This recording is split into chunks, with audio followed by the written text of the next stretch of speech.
Adam, can you hear me? I hear you. How are you doing, Dr. Andrew?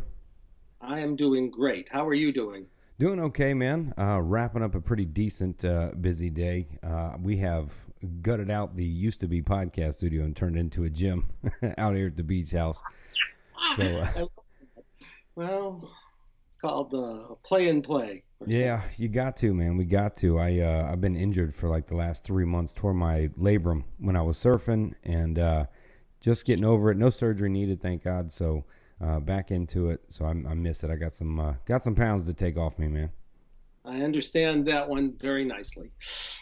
Well, I appreciate you coming on the show, man, and reaching out to us. I'm interested in getting into the practice, the approach that you have, but I like to know kind of what got you to being a clinical psychologist, right? What led you to it? What's the story? I mean, I used to be a mental health therapist, so I think we all kind of have our own story, right? That gets us to that profession. Well, there's two different stories actually. One is what got to me to be a clinical psychologist, and one is what got me to be doing what I'm doing right now, which is very far from what I was trained to do as a clinical psychologist. So, simply put, when I wanted to be a clinical psychologist, I I was the kind of person that like if I met you, I'd want to talk with you and like just be really intimate. And I just wanted to know people and just to know them as deeply as I could. And I always did that. And of course, my mother was a clinical psychologist and my father was a lawyer. And I took the LSATs and I went and got a graduate degree in clinical psych. So that should tell you something. But it's also, I thought it was the way I could be most creative. That clinical psychology, it's like if I was sitting down with someone in a room, I'd have to use all of myself. It's just me and them, and just in service of healing. And I also thought I was very interested in social action at the time. And when I went to graduate school in clinical psychology, I thought, when I get married, I could make my own schedule and tell my to be wife, I'll make things work for us equally. So that's how I became a clinical psychologist. But how I became what I am now is quite different from that, which is my clinical psych degree was a PsyD way back when, and I had a lot of clinical training. And about 4 years after I got my doctorate, I started having these very strange experiences, and they started with a dream, and they ended up with an experience where I um, was with a friend who had gone on spiritual retreat, which I didn't know what that meant, out to a place called the Self Realization Fellowship, which you may or may not know. And she wanted to show me around. And the day before I came out there, she fell and hurt her ankle really, really badly. So when I got out there, she was in a lot of pain and she was limping, and her ankle was totally swollen and discolored. But she wanted to show me this place that she had left the UN for, actually, and just gone on the spiritual retreat. So she takes me there, and we go to this amazing heart chanting service. And then we're walking around the holy grounds of the fellowship, and we come to these two benches, and she says, "I can't walk anymore. You're going to have to carry me out of here." So she sat down on one of the benches, and I sat down on the other bench because I thought I could at least have her rest her ankle on my leg for a little while. And when I sat down, I was flooded with energy. It would be like being flooded with suns, except I knew where the sun was and I knew where this energy was, and it wasn't the same place. And it was just like vibrating me. So I just told her, I said to my friend Roshan, I said, just put your ankle on my leg. And I started experiencing that energy flowing through my hands to her ankle. And that happened for about 5 seconds. And then I had a sense like a voice saying, "You're done." And she says, this is 1991. She says, "I can read auras, don't you?" And I said, in 1991, I said, "Roshan, I'm a nice Jewish boy from Boston. What do I know from auras?" And she said, "Are you aware that there's light that's coming down right through the crown of your head into the center of your chest and out your hands to my ankle? And are you also aware that you sat in this very strange place called the seat of the healer, and very few people sit there?" And I said, "I can't see it the way you're talking about, but I know that it's true." And then we looked down, and there was no swelling. There was no discoloration. She got up and she walked. There was no pain. And it was sort of like I said, I tell the story, it's like we're not in Kansas anymore. So I had to understand that. And I started studying all kinds of things. You mentioned the heart chanting ceremony. What's that like? It's like spending an hour and a half having your hand on your heart, bringing all your attention there and just sounding whatever comes to you, like in this group of 100 people, and you start off in a cacophony and then you hit the most amazing harmonies, and you can just feel like it's like sitting in a room with the divine, but it's sort of like divine mother, and like this extraordinary energy that is really kind of indescribable. Yeah, I was trying to compare, like maybe if it was some breathing exercises or things, right, that can do some odd things to us sometimes, right, and make us reach certain levels. So I was kind of comparing maybe walking out a ceremony. I wasn't sure what it was. I know those breathing exercises too. Sounding feels very different from the kind of breathing exercises. They both have, in my experience, quite high vibrational effects, but this was more literally just sounding and sounding from your heart for an hour and a half, and it was really something. So then what happened is I started studying everything. I went and studied mysteries, and I went to a mystery school, and I studied healing through touch and shamanic work and what's called past life regression and psychospiritual, all kinds of psychospiritual practices, and the Enneagram, and anything I was drawn to, I went to. So I sort of wed all that stuff with my clinical background, which was very diverse. It was psychodynamic, but it was also postmodern systems and cognitive behavioral. I mean, I had a very complete clinical training. I kind of put it all together. And then one day, about 2 years later, an acquaintance said, "You have to go see this woman. She's doing miracles."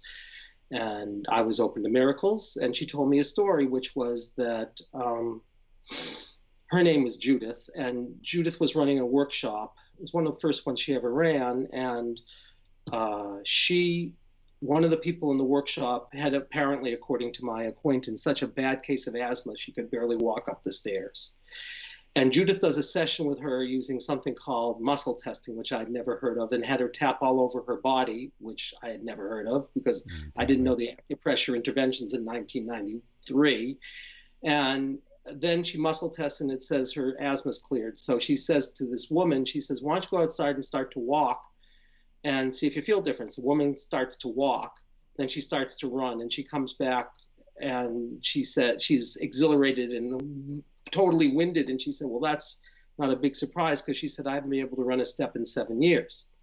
And I thought that was a pretty wild story, because even with all the quote unquote miracles I knew, I didn't have anything in my clinical world that would account for that. Yeah. So I was going to say nothing really does account for something like that. Well, I'll have to tell you, Adam, I've seen things after that make that story look kind of mundane. Well, were they using a tapping method? Is that what you mentioned? Yeah, using tapping. So what happened was we got together. I was the first clinical psychologist who ever did her training, and she had no background in psychology. She was a neurobiologist who got interested in NLP, and from that, craniosacral therapy.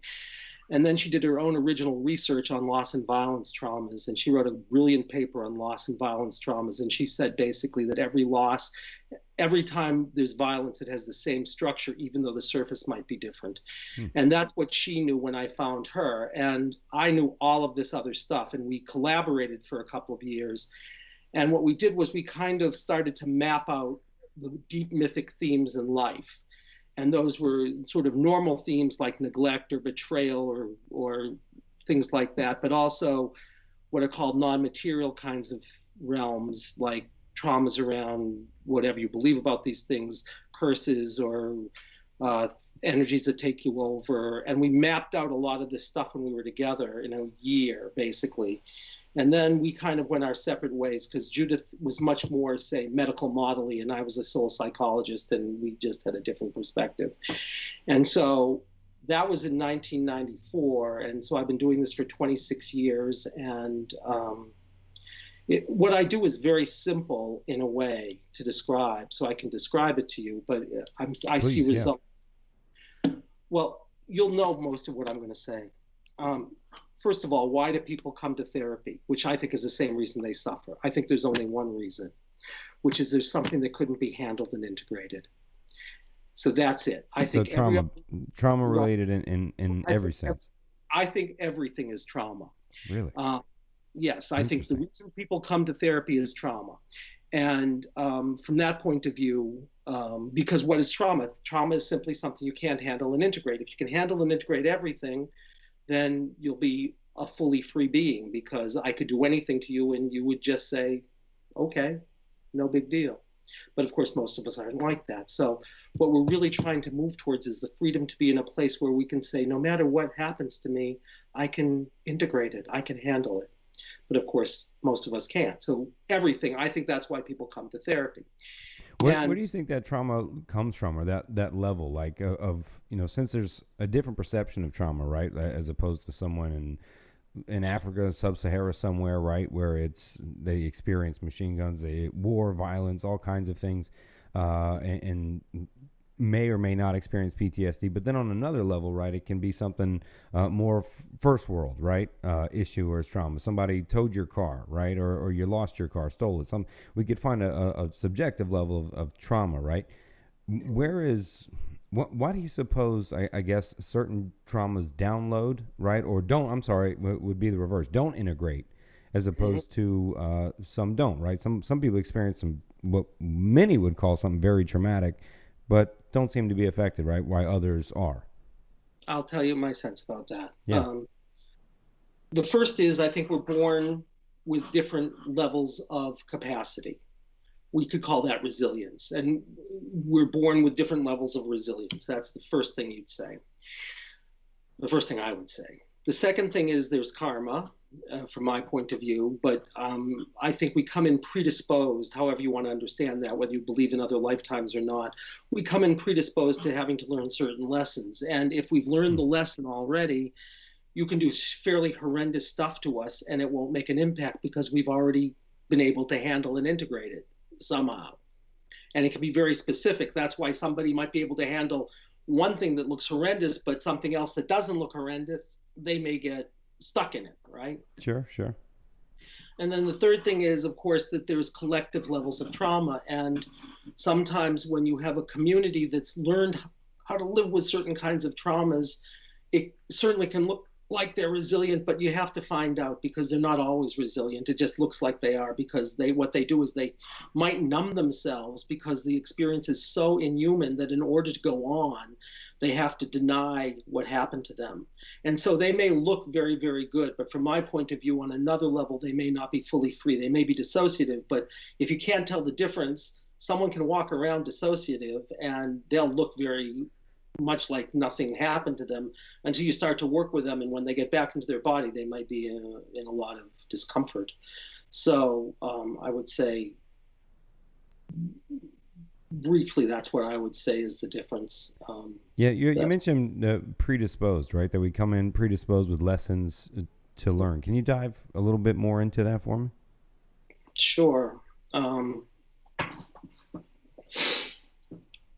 I think there are two levels we can talk about our being. One we could call an egoic level, and one we could call a soul level.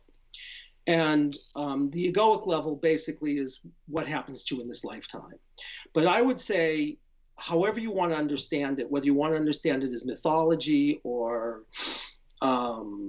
like a personal mythology or whatever you want to understand it, we hold imaginal stories that have nothing to do with the realities we're in. And I'll give you the most extraordinary example of that I can. I had a woman who came in with really horrendous ritual abuse, documented. She'd been in therapy, I think, for about 15 years, really good therapy, but she still had a lot of symptoms when she found me. And she said, I must have missed something in all my therapy. And it was good therapy. So I used muscle testing, and I found out that the symptoms that she had nothing to do with the ritual abuse that she experienced, which was torture and murder. I mean, really awful, right? So I found out that nothing there, everything that was left there was in fact a reliving of an echo of something that happened from another lifetime, which was a horrendous death. I can do that diagnostic very quickly. Whoa, that's another level there, man. How does I'll tell you how that works. So she didn't believe in this stuff, but she dropped in, and really what it was what we discovered was in another lifetime she had such a horrendous death that she was never able to integrate the death. So she dissociated before the death, and then her being died. Her body died while she wasn't in the body. And it was what she found from her point of view, which I won't give you many details of, but let's just say she was a very Christian woman, and what she discovered was a very horrendous abortion where the abuse of the fetus that was then taken out and then tortured horrendously was worse than actual, she thought, even her ritual abuse was. And when we took care of that, whatever you'd want to call fetus infant, and helped it go through a death process, all of her symptoms cleared up in about 20 minutes. So when I say now that's a miracle story, and I can tell you a lot of stories like that, but sometimes one symptom, or even lots of symptoms can crystallize around one crystallizing event. And if that's the case, you can have things that look miraculous, like that situation. And I've seen stories over and over and over again where people have done really good therapy in this lifetime, but nothing has touched things. And then they find out that really where something originated, however you want to understand it, was not in their lifetime. And so everything that happened in their lifetime, while horrendous, was only a reenactment of something where they were stuck from some other place.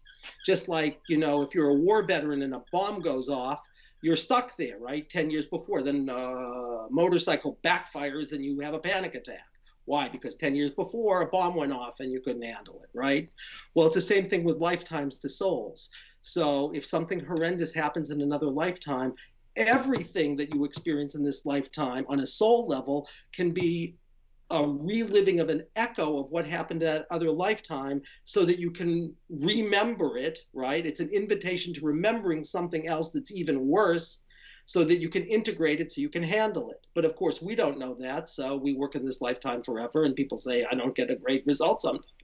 And it's because they never think of other places where something may have originated. And I can tell you story after story after story, people who found me after years, and they didn't do a certain kind of mindfulness and somatic therapy, and they never considered that something may have happened in their genealogy 5 generations ago on their father's side, or 2,000 years ago in a battle where they were a Roman general. And if they've never considered it, they don't find the root cause of it. And if you work on anything other than the root cause, it's like working on the echo, and it won't be as elegant, it won't be as efficient or as effective as if you work on where it crystallized. How do you find that traumatic event, or figure out it's from a different lifetime?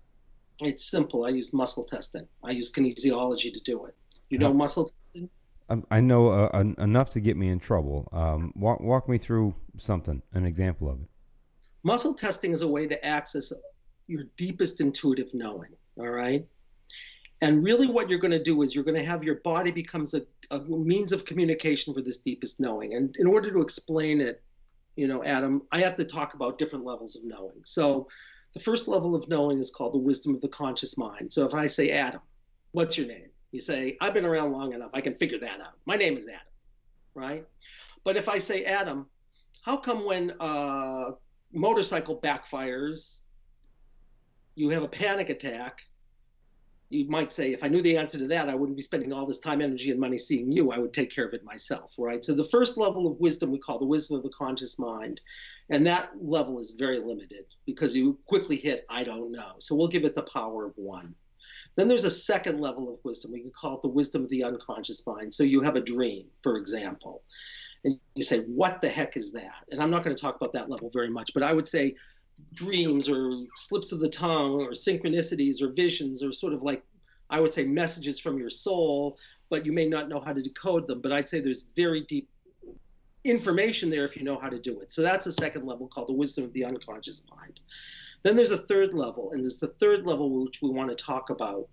There's not a lot of good names for that level in the West, but there's a lot of great names in Aboriginal cultures and in the East. So in China, it's called Qi, like Tai Chi or Qigong, right? Or in Japan, it's called Ki, or in India, Prana Shakti. Well, what do these words mean? They mean Qi is your life force and is also your deepest intuitive knowing. So it's the animating element of who you are that we all share in common. And it's also when you just have a felt sense of knowing something's true, right? So you're a therapist and you say, you know what, I'm supposed to stop doing that. I'm supposed to start doing a podcast. And your friend says, you're crazy. You'll make no money, you'll lose your job. And you say, I just know. And that's one way we know about this. I'll tell you the other way we know about it is, let's suppose you're a mother who weighs 120 pounds and a car rolls over your toddler and you have to pick up the car. And you see these mothers talking about how they pick up, 2,000-pound cars and they weigh 120 pounds. And you say, how did you do it? And they don't say it's willpower. They don't say it's adrenaline. They just say, I knew I could do it. It's because they were. I used that very example in a speech I gave about 4.5 years ago at it was an NFL combine lifting event. I used that a very story about belief that way. Okay, well, I wouldn't say it's even a belief. I'd say it's a knowing. It's deeper than beliefs, I would say, because it's so visceral there, right? It's not just you believe it, you know it. It's like you know it, you know it, you know it. It's just is. It's not. There's no belief structure about it. You don't have time to believe. You just know. And those women, I mean, they also believe it clearly. So I'm not saying it's not that they believe it, but it's deeper than just any kind of belief that you usually have. So those women can pick up the cars. So really what that says is when you're truly aligned with the truth, you get stronger. It's demonstrable. You can measure it. And when you're not aligned with the truth, you can get weaker. So in the service of healing and growth, we can ask your body to be a means of communication for that knowing. Just like if I ask you, Adam, I say, what's your name? You say, my name is Adam, right? Well, is your mouth answering the question? Not really. It's a mouthpiece. It's a means of communication. And what we're going to do is we're going to ask your body to be a means of communication for the part of you that just aligns with this felt sense of, I just know what's true. And then in the service of healing and growth, you can ask anything. And I can find out. You come in and you say, I'm having a panic attack because of loud sounds. And I can find out, is that the most important thing to work on? Or is there something more important? I can ask, where did it crystallize? Did it crystallize in Adam's lifetime? Did it crystallize in, if you don't believe in other lifetimes, in some personal mythology? Did it crystallize in the future? Because there's no such thing as time. So you could say some stories come back as almost like warnings, but they hit you.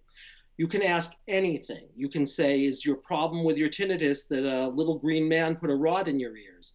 Anything you can think of, you can ask. If you can't think of it, you can't ask. So I use muscle testing, and muscle testing just looks like this. I have someone hold out their arm, and I press. And if for most people, if an answer is yes, I could literally, just like you told your football combine, I could sit on a 120-pound woman's arms. It may fatigue some, right? But it won't go down. And if the answer is no, I could take the strongest football player. I had this weightlifter, right? Enormous guy. And I said, show me a yes. And his arm stays like this. And he's saying, like, you're not even pushing hard. And I said, now I'm going to press with one finger. And I want you to use all your willpower to keep your arm up. And I said, show me what a no is. And he tried to keep his arm up. And I went like that. And his arm shot down like that. And he said, you pressed on a nerve. And I said, I'll put my finger wherever you like, and it won't matter. Because your conscious willpower is like one, and your soul is like the speed of light squared. And if you think that one willpower can overpower your soul, you'll find out. And so I can ask anything. And the really interesting thing, of course, is, let's say I want to do it with you, because I work with people all over the world, so I can't have you put your arm out through the computer. I can ask to be a surrogate to stand in for you. And then I could muscle test you if you're on the moon. And I would just then tune into, I can explain that to you, but that's a fourth level of wisdom. It's called infinite wisdom. And in infinite wisdom, you have to understand a holographic point of view. This is how I can muscle test you. Because let's take cells and bodies, right? We have 3 trillion cells. Each one of them is different. So if you identify with this one over here and I'm this one over here, you could say from your point of view over here, they're light years apart, right? Mm-hmm. But we know something else, which is that underlying it, there's a template, a blueprint. And in the blueprint, they all have to be the same. Because you could take one cell, you had enough information, you could clone the whole body. So that cell holds the information of everything that had ever happened, is happening, and potentially could happen, right? So if I can get into the template, I can focus on you, and then I'm going to say, I'm not going to identify with the surface, which is Andy. I'm going to identify with the animating force, which is all the same thing. And then I can laser in on you, and then I can say something to the effect of, I'm Adam, and it says yes. because when I do it, I like to write. So my body just naturally goes forward. And if I then said, I'm Andy, it will say no, because I'm focused so much on you. And then I can start asking questions. And you and I become a team, and I use it for three things. I use it to find out what your true intention is, because the thing you think might be your problem may just be a manifestation or a symptom of a deeper intention, at which point you could work on it, but it wouldn't work because it's not the problem, it's a symptom. I can give you more about that. And then I have to find out where it crystallized, because any place else you're just getting an echo or reliving of something, so you won't have the same power. And I have to find out whoever's traumatized, if they need something other than just sharing their story, while the person identifies with the witness and the one who's sharing the story, right? And then I just take people on journeys. And the way I take people on journeys is simple, which is that whenever there is a trauma, in that moment, a sensation is born. Just like Adam is born in a moment, a sensation is born in a moment. So you have the guy who has the bomb go off, and let's say, well, that's where it crystallized. Well, the moment that bomb goes off and he says, I can't handle this, and he freezes and he breaks apart, there'll be a sensation. And he's having a panic attack. And I say, when you're having the panic attack, what happens to the body? And he says, I'm hyperventilating. And then I'd say to him, I'm going to say something funny to you. It's not you that's having a panic attack. It's someone whose name is hyperventilating. Your little toe is fine. Nothing is happening right now. But someone whose name is hyperventilating is here right now, and they're having a panic attack. And if you could choose to become them, right, if you could choose to do that, and we ask, where did it begin and what's happening and what have you come to share with us, they will share their story. But since you're now identified with the witness who's holding them and you've chosen to experience the trauma, it's like you're free, because it's no longer you're automatically going to relive it. You're going to choose to relive it while you're identified with the one who's witnessing and holding them, at which point the sensation will share its story. And after it shares its story, most of the time it just goes away. And when it goes away, one of two things happens. Either your symptom goes away, or eventually what happens is any anxiety or any judgmentalism or any comparison goes away, and you'll just say it's a bad memory or a good memory that I couldn't handle. Because trauma also is something is too good, it will be like a trauma, except we call that craving and not fear. So I use muscle testing for those three things, and that's basically muscle testing. And it looks asking me a no. Go ahead. So it's testing the muscles in a series of locations while asking various questions.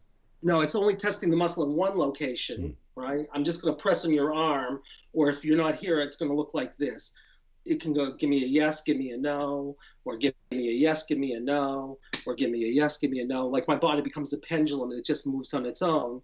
And then I can find out what the real intention is, where it crystallized, and what that person needs. They might need EMDR or EFT or going through what's called as a Buddhist POA practice of going through a death process. We could find out. And oftentimes the client knows what they need, even though they didn't know. And I can, because I always ask if the client knows first. And so the muscle testing always looks the same, but the sensation that's associated with the trauma could be anything. It could be sick to stomach, it could be tight chest, it could be chronic headache, it could be itching knee, it could be anything. And so you're looking at biological symptoms as being symptoms of an inlaid trauma as well.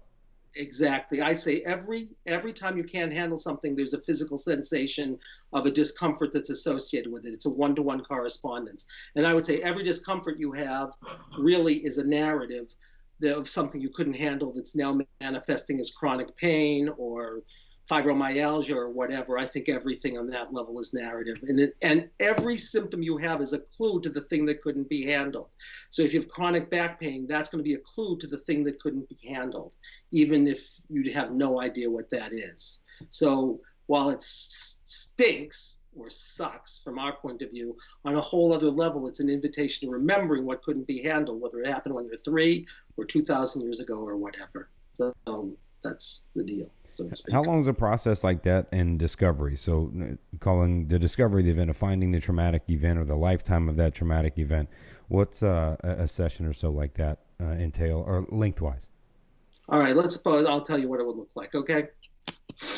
I mean, I can do the whole diagnostic it's a layered process. So, I mean, each time you do a session, it's like you're taking off a layer of trauma. But like, say you have one symptom, it could have 10 layers to it. But sometimes 5 different symptoms that may look like they have nothing to do with each other could all be out of one trauma, right? And the session actually, to do the diagnostic takes about 2 minutes. So you'll come in and you'll say something like, I have a major depression. I'm weighed down. I'm helpless. I'm hopeless. I can't move. I have a major depression, so I want to work on that. Or you might say, I have OCD, and Would you classify addiction in the same idea? Sure, everything. Mm-hmm. Doesn't. Addiction, I think, is just a result of trauma. It could be a reliving of the trauma, or it could be a way we protect ourselves from experiencing the trauma. But I think that's what addiction is, and so. So not a disease model approach. Well, that would depend. Would you call autoimmune disease a disease? Trust me, you're speaking to the choir here. If it's anti-disease model. I'm saying if you I think autoimmune disease also is narrative in form, but people call it disease. So people call addiction a disease, but people also call chronic pain a disease. And I would say they're all narrative in form. I've seen people with chronic pain and no one knew what to do with it. I mean, I could tell you stories of women. I can tell you a lot of stories of chronic pain, which seemingly is a disease, or fibromyalgia, or Crohn's disease, or anything. And when you find the crystallizing story and you transform it, often the quote unquote disease just goes away. So, I mean, I've seen people with chronic pain over and over and over again that nothing touched. It was because they were remembering something, and they thought it was because they had a terrible accident. But I can muscle test and say, is it a physical trauma? If it says no, I can say, you thought that it was the terrible accident you had 7 years ago, but I'm going to tell you something, that's not the problem. And I can find out the problem. So the body then, the person, I guess, or the body then is responding to you through those questions of a muscle test of yes or no, right? Whether you're pushing down on the arm. So you ask a question about an event. They say, hey, it was the car accident 7 years ago. You push on an arm. If it goes down, it's not the car accident. Exactly. Wow. And you can ask if it's physical. I had a woman who came in, sure it was physical. She had a horrendous accident. I mean, it's an amazing story. And she'd been going around for 7 years trying to find a resolution, and nothing touched it. And I said, okay, well, did it crystallize when you had this horrendous accident? And it said, no. I said, is it physical? I said, no. I said, that's why they can't find it, because that accident actually was a reliving of an echo of something worse, which she couldn't imagine until she found the something worse. And the something worse was a way worse version of the story that happened 2,000 years ago, that happened 7 years ago to her. And you can actually hear how it's the exact same story, although she didn't notice that until the end. And her chronic back pain, I mean, I can tell you the story, but her pain went away in 20 minutes and it never came back as far as I know. And she'd been to all kinds of specialists and everything you can imagine, and no one could touch it because no one considered that it crystallized in a story of betrayal that happened in ancient Rome. So how are they going to find the story? Yeah, that's the hardest stretch for me, is the hardest for me to put together. But EMDR, even things like that, I mean, people have certainly found traumas, right, that they have blacked out, right, to protect themselves, right, things that they bury in their lives that come out in trauma therapy. That's certainly an occurrence I hear or have seen often. And it's kind of similar to that, right, and discovering. I know sometimes, is there any risk ever of maybe putting a story that's not there or didn't happen, embedding a trauma? I don't think so. I'll tell you why. First of all, I don't care what you believe. I just care if it's useful. If you've had chronic pain for 7 years and nothing's touched it, and you can't sit down for more than a few minutes, and suddenly you do a session for 20 minutes, and suddenly you're sitting down without being aware of it for an hour and a half, are you going to care whether the story is real or not? Well, yeah, no, most would not, right? I mean, I certainly know some people experiencing addiction, chronic pain, it's killing their life, right? That they reach out for anything, any hope to make that change. Right. And what I would say is, I can tell you how this relates to EMDR, but I'd say the times that you're really interested in are when something happens in this lifetime, and people have been, told that nothing happened, around abuse or anything, and they're gaslighted, or the opposite. And that really comes up because people are coming to me not to find out, typically, was I incested or not. They'll either find it on their own, and I have no stake in the answer, so I'll just say, something happened when you're 3 years old. Go back and you find it. And then if they find something like incest, I'll say, you're going to have to come to your own ideas about what you think about what you just discovered, right? Because you are, but I'm not planting an idea. I'm not saying there was incest. The most I might find out is that, their obsessive compulsive disorder is related to something that's violence. And then when they find out the violence, they might say, oh my God, I wasn't paying enough attention. And then somebody came and they sexually attacked me, and they're reliving the story. I don't plant any stories. I may just plant a theme because, I can map out the theme, but I'll never say to somebody, never's a hard word. Nothing in my experience leads me to believe that I would tell someone they were incested or they were raped or they were whatever. It's that they go on their own process of discovery and they find out something for themselves, because I don't want to plant anything. So all I'll do is just say, okay, you've said I want to work on my OCD, and I'll find out something happened at age 3 that has something to do with violence. And then you can feel the violence in your body, and then you can see how it's relating to your OCD. That's all. So the other lives mentioned, right? Is it a reincarnation type idea, right? Where we or focus that we relive our lives to a certain point until we've learned the lesson, right? And then move to a different level of being. Walk me through the lives prior up to present. I would say the way I would say it is I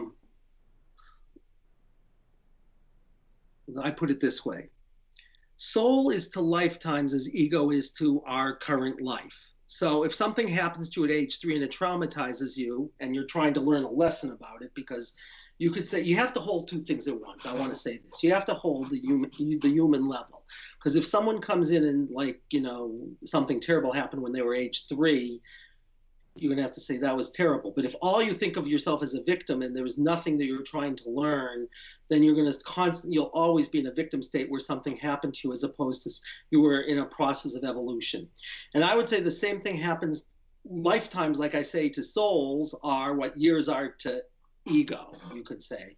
So something may have happened and we're trying to learn a lesson around betrayal. And that lesson may have crystallized 2,000 years ago, but we've never really learned the lesson. So we keep playing out like Groundhog's Day over and over and over again until we get it. But what I would say is, what I'd say to people is, if you believe in reincarnation, that's great. If you don't, I'll never mention the word again. And if you're curious about it, I can tell you how you could believe in it if you liked, and I can send you to a lot of articles that are suggestive of reincarnation. But you're not coming to me for philosophy. You're coming to me because you have chronic pain, or you have depression and OCD, and you can't get in front of crowds. So you're coming for the application. You're not too concerned with the why as much as the how, right? And getting that story out. Yeah, I'm totally concerned with the how. And then if someone wants to think about the why and it's really important to them, I'll say, all right, well, we can talk about that. If it's really important to you because you need to know that in order to go on, I'll do whatever I need to do in the service of you saying I can say yes to this. So if you say, this seems like another lifetime and I don't know about other lifetimes, then can you talk to me about it? If it says talk to them about it, as opposed to they're just in anxiety, so they're just reliving something, of course I'll talk with them about it. And I'll say, if you want to believe in other lifetimes, I can say something to you. I can send you to Ian Stevenson's books or whatever, or I can say, well, you can measure the animating force of who we are. That's measurable. You know that energy theoretically stays in some kind of coherent form and it never dies. We know our bodies die. What happens to the energy?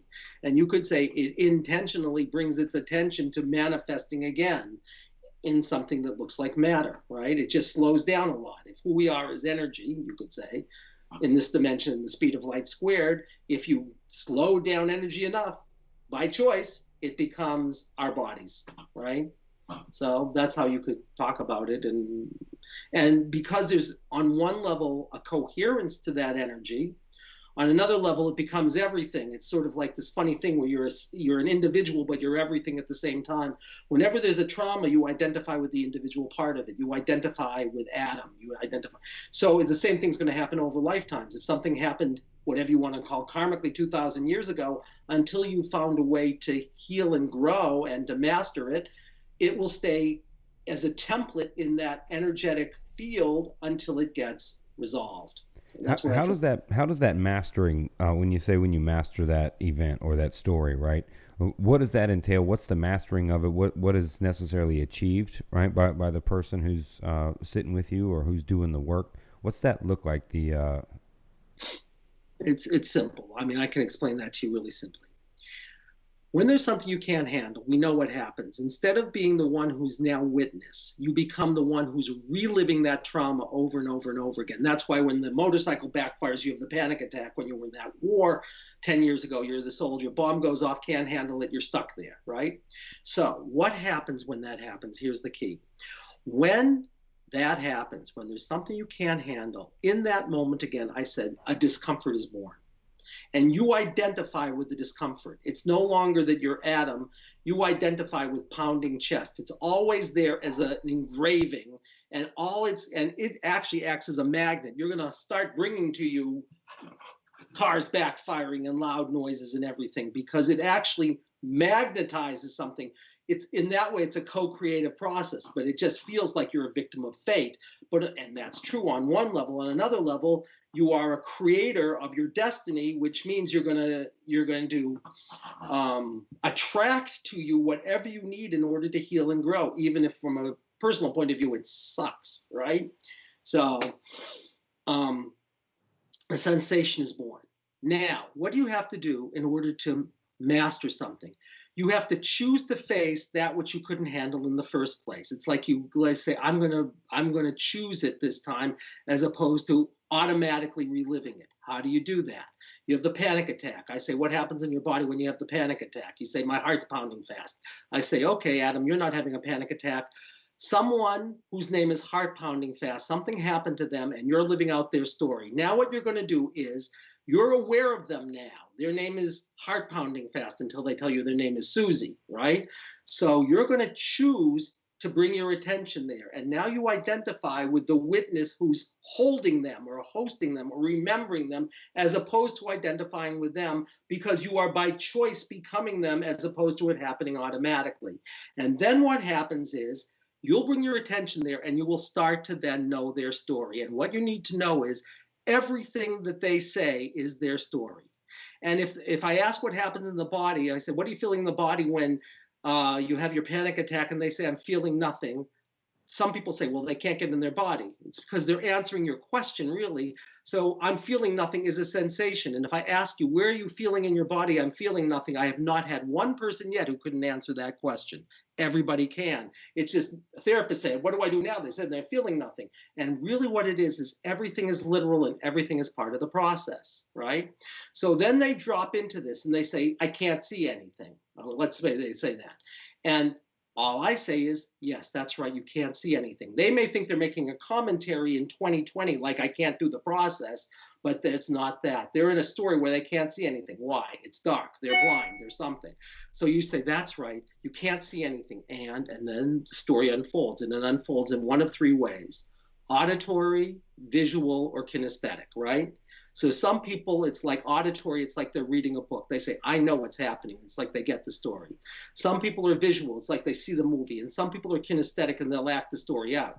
And those are the ones that scare therapists, because like suddenly they're screaming on your floor and you say, oh my God, what am I supposed to do? And what you're supposed to do is say, yes, right now you're screaming on the floor because you're a 2-year-old having a temper tantrum, except the key is we're not regressing anybody, because they, as the witness, is choosing to do that. So even while they're there having a temper tantrum because they're getting violated in the worst way, they are not identified with that one. They're identified with the one who chose to be there witnessing the whole thing. And whenever you want to pull them out of it, you can. Then all you have to do is say, do you need anything other than just sharing your story while I'm here with you. And if it says yes, then I can muscle test and say, what do you need? And I'll say, does the person who I'm working with know what they need? And sometimes they come up with the most amazing stuff you would never believe. I could tell you some stories that are truly amazing. But if they don't know, I've studied like 100 things. I can just say, which was the best key that will unlock the thing that is your trauma? So if I only know EMDR, I'll do EMDR. If I only know EFT, I'll only do EFT. If I only know frontal occipital holding, I'll do frontal occipital holding. If I know all of them, I'll say, who am I to tell you what's best for you? I'll ask your deepest wisdom what's best for you, and I'll do whatever I'm told. And, that's what I do. So a person with multiple traumas in their personal lifetime, could it be experiencing actual traumas from multiple lives experienced? And the person becomes this person during the session, in a sense, embodies them to be able to tell their story. But if somebody has 4, 5, 6 different traumas, those traumas could be related to 5 or 6 other lifetimes. Or 5 or 6 other themes. What happens is you clear, it's like a dandelion. So once something happens, you play it out over and over and over again in variations, right? If you can take care of the root, all of the things that came out of it, it's like you change history. So what you're saying is someone may have 4 or 5 traumas, but you're finding that root trauma to eliminate the 4 or 5 other traumas. If they're all on the line, right? But there may be 4 or 5 traumas that are all different, like, Right, from other lifetimes, you're saying, right? That it could be a gunshot from something, a bomb from something else. But it could also be from this lifetime. I mean, Sure. I couldn't get her blood drawn, and it took us 15 different layers of traumas, some of which were in this lifetime, some of which were in a genealogical past, some of which were in her karmic past, some of which were in other dimensions, all for that one symptom to get her blood drawn. But that one symptom opened her to things that were amazing. But there were 15 different streams that came into the river that she called, I'd rather be dead than have to have a needle stuck in my arm. Why is it so hard for something like this to take off? I mean, like, for something as simple as some kinesiology, some muscle tapping, revealing some traumas of past lives or soul lives, as healing chronic pain and doing some miracle things. Well, I can't imagine the pushback is rough. You can or cannot. I can imagine the pushback is tough from those that have not been the miracle or not been somebody's been healed from it, right, or has experienced it. Well, I can tell you on our website we have hundreds of people who talk about what it is. I would say I'm not, a missionary. I share this with you because I am just passionate about getting the information out there. I've seen things. I can see that. I certainly see that, and I gotta imagine that some people push back on from a scientific level, right, or provable quotes level, right? Yeah. Well, I tried to do my own research, and we got pretty good results, but it's tricky to do your own research when you're a clinician because you have to count everybody. And my researcher who did this for me said, if someone comes in, but they don't do one of your questionnaires, you still have to count them. And I'm not, affiliated with a university that's going to come in and do this where I'm just, doing the research. So that gets a little tricky. The beauty for me is you put me in front of a psychologist. I have a PsyD. I'm really well versed in pretty much any kind of therapy anybody knows, from the somatic therapies to cognitive behavioral therapy, and this draws on all of those things. So it's not like, at least I have a credential that says I may be crazy, but I'm very traditionally clinically trained. I mean, Oh, I certainly see all the connections as we tapped on a couple, walking through here, walking through what your practice is like, what it entails. So you certainly have wrapped in a lot of things with the trauma experience. I can easily see a lot of that attached. I think most people probably that are lost or confused or skeptic to it would be more skeptic on the multiple lives version and revealing traumas we don't know about from another time period. But that doesn't matter because I say I'm skeptical about it too. I've been doing it for 27 years, and every time somebody comes up with a story where they say, "But I don't care," you know why? Because I say I don't care whether you believe in other lifetimes. If you don't believe in other lifetimes, I'm never going to mention the word. Yeah, right? there's well speak to the power of something similar. I know and have seen things like psychedelics do some amazing therapeutic things for people, and science can't quite explain why that happens. Right? I've seen people drop addictions and overcome trauma, lifetimes of it. In those experiences. So on the same level, psychedelics speak to that same idea of treatment that science can't tell you why that happens, and why the treatment is successful, right? Why that works for trauma, right? But I have certainly seen it happen. Well, I also think science can explain it, but you have to open to certain kinds of science. I mean, if Yeah, David from Bohm's yeah, work, for example, I can show you in postmodern physics why all of this makes sense. If you know Michael Talbot's book, who was an amazing scientist, and you know the holographic model is eminently provable. And it's a much more elegant model than most of the models that are out there around physics. It really is a unified theory of relativity and quantum physics, and that's provable. Although, even though I've studied a lot of physics, but I'm not a physicist, but David Bohm is, and I can take what David Bohm said, if you know him, and I can demonstrate to you scientifically why all of this makes total sense. It's all, and Einstein can say the same thing. Einstein can tell you there's no such thing as time. So, and that's provable. So I would say, if you're skeptical, go be skeptical about David Bohm and Einstein and the quantum physicists, because and I have a way of understanding the two slit experiments if you go to consciousness being what's fundamental. So I can talk to scientists, I can talk to people who are psychologists who say, like, it has to be proven. My only problem is I don't have enough money to do the kind of research I want to do, although, our hope is to do that, but that's, what can I say? But I can certainly do a lot of stuff anecdotally. And, we have a lot of people who will say, I'll come forward and I'll come out into the world and I'll say this shit works. And at that point, it doesn't really matter if someone doesn't think it makes sense, although I can make sense of it I can talk to very traditional therapists. I can talk to very traditional medicine people. I can go there. I mean, that's my bridge, as I get to, like, I know all that stuff. But yeah, I get some pushback, but I'm a fan of whatever works, right, for a person. So whether that's somersaults or anyone picks that, right? Whatever approach people want to use, if it helps your life and changes it, I'm a fan of that. Which is kind of the point of doing the show, right? Is hearing what other people do, how they practice, how they help other people, trying to get those methods out there that a lot of people don't hear from, right? But what I want to say to you also, I mean, I think we can work on things that nobody much thinks you can work on, like. I had a colleague, okay? I'll tell you a story. It's an amazing story because she said this story should be known in the world. I'm going to tell you two really out there stories. Then you can say whatever you want to say. She came to me one day. She said, "You got to help me, Andy. This woman's heterosexual, has never had a homosexual thought in her life.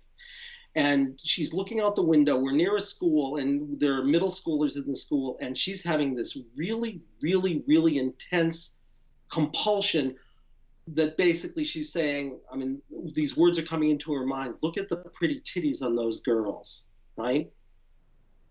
And she is like the most rounded person you're ever going to want to meet. And she said, I don't know what happened. This has been going on for about a month. Nothing happened a month ago.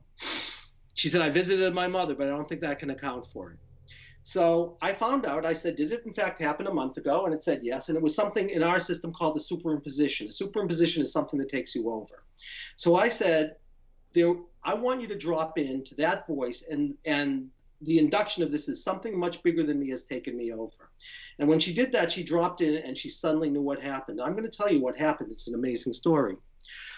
Her lover, the person who was her lover, was on the vice squad. And he had gotten into a fight with a pedophile. And that night he came home and they had intercourse. And after the intercourse, she started to have all of these very powerful compulsions, right? We took care of that in 15 minutes and it was just gone. We can do it through, we use light as a practice for that. If you can open to a high vibration of light, it can transform energies that have taken you over. And she said, I think I now know why there's so many pedophiles in jails that no one knows what to do with, because no one thinks to think about the fact that what's really happened is some energy has taken them over. But, she can go and tell that story. Or I had a woman who was DID with psychotic features, right? dissociative identity disorder. She lost time. And she had an horrendous history, and she was hospitalized. Before I saw her, she was hospitalized a couple of times every year. And I muscle tested because she had witnessed horrendous violence, murder, incest, rape, everything. Okay. I said, is any of that the root cause of this? It said no. It says the root cause of it was something took you over at age 8. Okay. Now, when she was present and not having bugs crawl all over her body, she was a pretty good reporter. I said, does that make any sense to you? And she said, it actually does. And she told me a story. And the story was when she was 8 years old, she was in a fire and brimstone Southern Baptist sermon. And her father, I won't go into too much detail, but she does tell the story. But let's just say, while that sermon was happening, she said this really horrendous thing took me over, like took over my whole body. And she was in therapy at the time for all of the stuff that no one was talking about. And she goes to her psychiatrist and said, this energy took me over. And he said, you're crazy, and put her on Thorazine, which made sense because this would have been the 1960s. And she said, I'm never going to tell anybody this again. And she never did until I did that muscle testing and said, does that make sense to you? And she said, of course it does. And she was like really stunned that somebody could find that. So we found it, and we took her back to age 8 in terms of what happens. And it says she knows what she needs to do in order to transform this thing. And she looks at me like I'm crazy. And she's 1/16 Native American. She's just getting interested in that. And she starts to do a dance in my office, which is the one time I wish I had a videotape. And she's doing this amazing dance, like making these what looks like, if you know the flower of life, it kind of looks like it, but she's going to a Native American beat. And about a minute into it, she looks at me like saying, what am I doing? And about a minute after that, it's like the room kind of shakes a little bit. It gets lighter. She says, I'm done. You know how many times she was hospitalized after that? 0. And I saw her 25 years later by coincidence, and she said, I've never been hospitalized again. Now, I'm not going to tell you that all psychosis and DID is about things that take you over and break down your container, but why not? That is 2 wild stories to wrap this up, man. I appreciate you coming on and sharing this. Where can people find info on you and your approach, your treatment services? Sure. They go to lifecenteredtherapy.com. Life as in life, centered as in centered, and therapy as in therapy.com. And we call it lifecenteredtherapy.com because we believe life has its own consciousness. It's like life is a living being, and we're all cells in that. We're like mystical cells in a mystical body. And if you can tap into that, and that every dense energy is just life trying to evolve through us. So that's why we call it life-centered therapy. We used to call it guided self-healing, and that's how many people know it. So if they go to lifecenteredtherapy.com, they'll find everything about our trainings. They will find about our online trainings because we haven't been doing live trainings. They'll find out how to do therapy with us, and they're welcome to, they'll find my phone number and how to get in touch with me, and anybody is welcome to do that or to pick one of our other therapists, and that's the deal. Dr. Andrew Hahn, thanks for coming on the Cognitive Rampage, man. Man, you're a total pleasure. It's been a great pleasure to be on the show with you, and I thank you for inviting me so much and giving me a chance to share this with your audience. Yeah, I appreciate you sharing it. Thank you. It's my pleasure. Bye-bye. Bye.